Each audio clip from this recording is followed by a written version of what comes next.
আমাদের Kolkata two Muktinath bike রাইডের আজকে পঞ্চম দিনে আমরা মুক্তিনাথ দর্শন করে নিয়েছি। যে আমার পিছনে মুক্তিনাথ রয়েছে।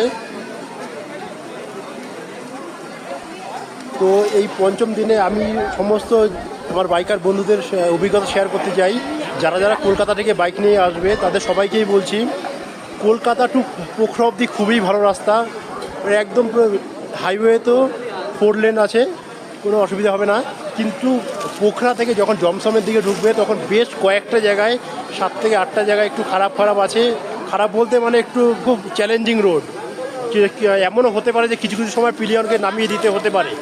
আমিও দু এক জায়গায় নামিয়ে দিয়েছিলাম, কিন্তু বেশিরভাগটাই চেষ্টা করেছিলাম তুলতে, তো যেখানে একদম পারছিলাম না। তো আর হচ্ছে দ্বিতীয় কথা হচ্ছে, পোখরা থেকে মুক্তিনাথের যে রাস্তা, অসাধারণ রাস্তা, অসাধারণ।